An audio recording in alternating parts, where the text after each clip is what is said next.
PhD student, Leah Briscoe, who I've known you for 4 or 5 years, since Big Summer. Yeah. Great. Really excited to hear from you. Great. Thank you so much for having me speak. Yes, my name is Leah Briscoe, and I'll be talking about this question: where does your microbiome come from? So many of us think, when we think, where do we come from? We think about our ancestry, right? And we think about it in terms of proportions. Like, what % of my ancestry comes from Europe? Well, from the moment we're born, we're colonized by many sources. One of our first colonizers is our mother's microbiome. And as we get older, we get exposed to more environments. We get our diet, we have other family members, we have our home. And so we also can think about this in terms of proportions. So the subfield of microbiome that I'm talking about is called source tracking, where we want to quantify a microbiome sample as a mixture of contributions from other microbiomes.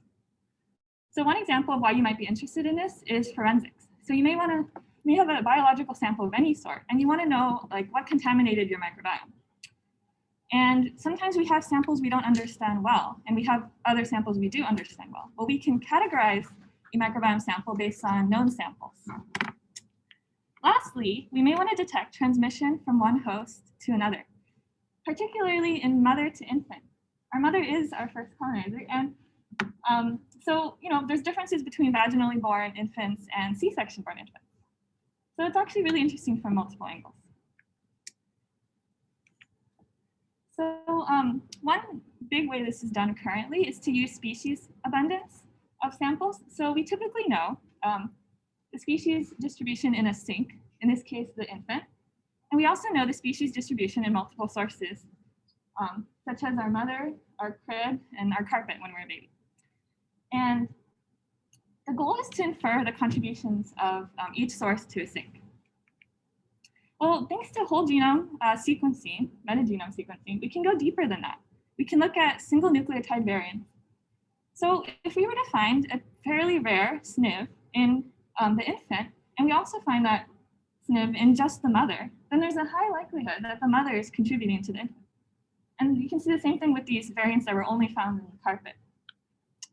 So the reason that SNV source tracking might be interesting is that many studies have looked at species sharing between infant and mother through time, and also SNV sharing through time. And what they found was that over time, species sharing increases, but strain sharing decreases. And the reason for that is as babies are exposed to more environments similar to their mother, there's more species similarity. But over time, the mother plays less of a role. So that's why you see a decrease in the SNV contribution. So this is just one reason why SNVs is an interesting way to approach this problem. So I'll be talking about 3 main things today: the algorithm for SNV source tracking, an application to fecal samples from the neonatal intensive care unit, and also an application to ocean samples. So I'll start by first talking about the algorithm. So the FEAST method was developed in the Halperin lab by Shenhav et al. In 2019. And there's a single sample that we can represent using a vector X that represents the different counts of reads that align to different species or taxa. And then we have K sources that are also represented by their own vector yi for source I and taxa j.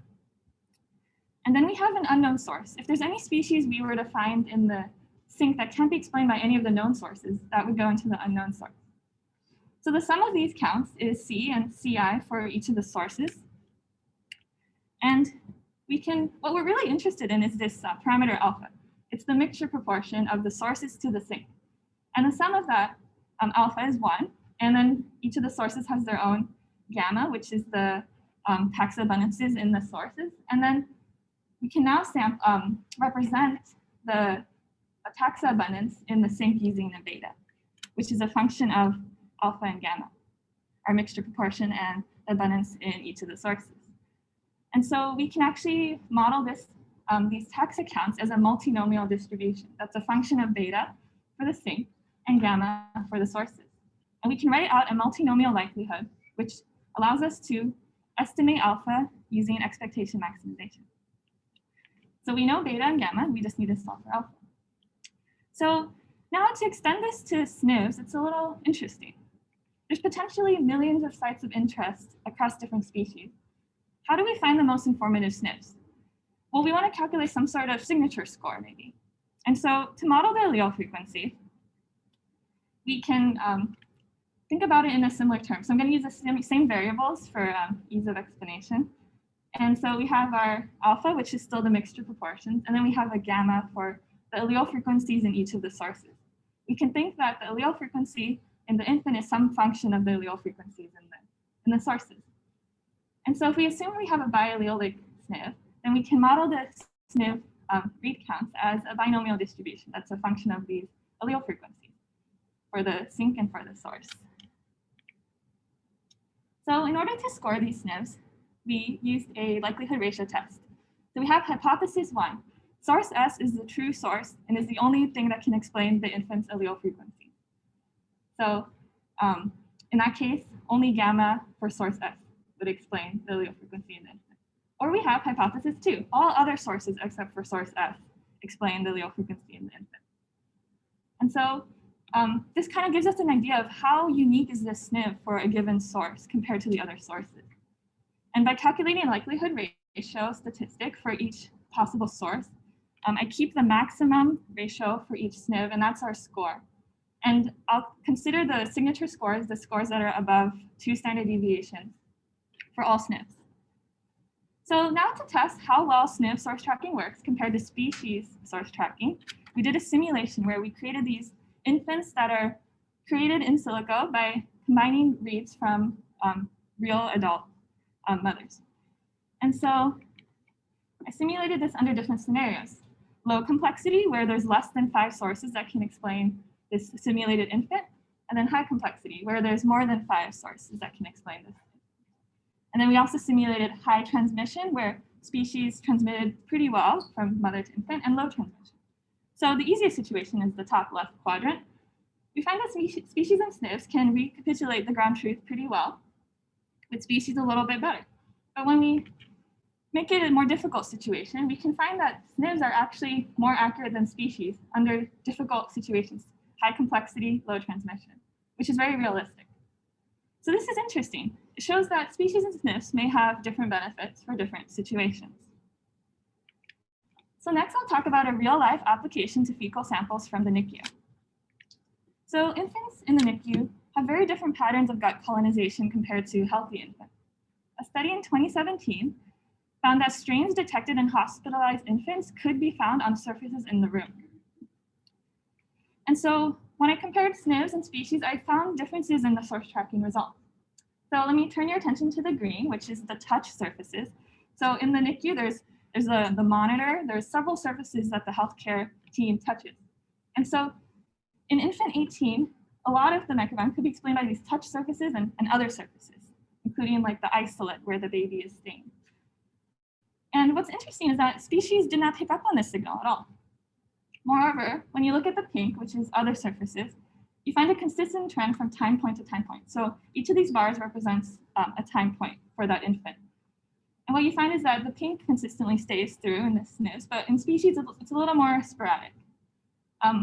What's also interesting is that 2 infants in each case shared a room at different points in time. So there's some more similarities between infants that stayed in the same room, even though they were there at different times. So next, I'll show an application to the ocean samples. So a very cool study in 2015, Sunagawa et al.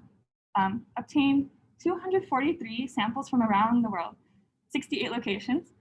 And we wanted to ask the question, how do microbes migrate around the ocean?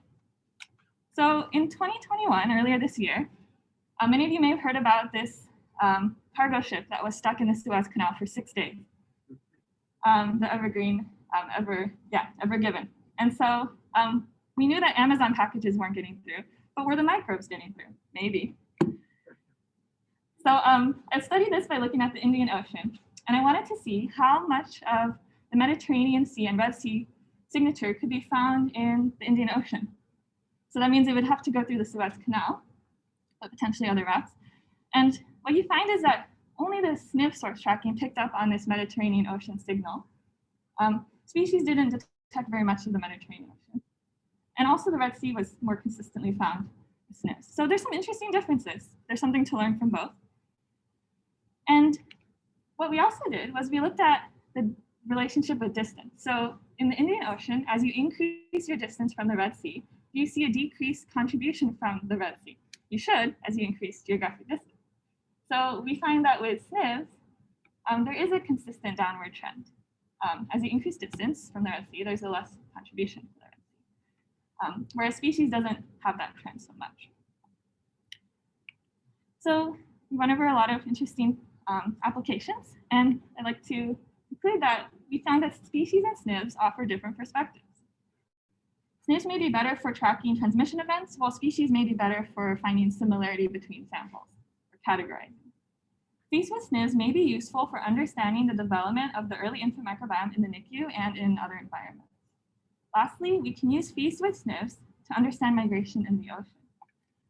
So thank you very much. I'd like to thank my advisors, Nandita Garud and Aran Halpern, and I'd also like to thank the members of the Garud Lab. Thank you very much.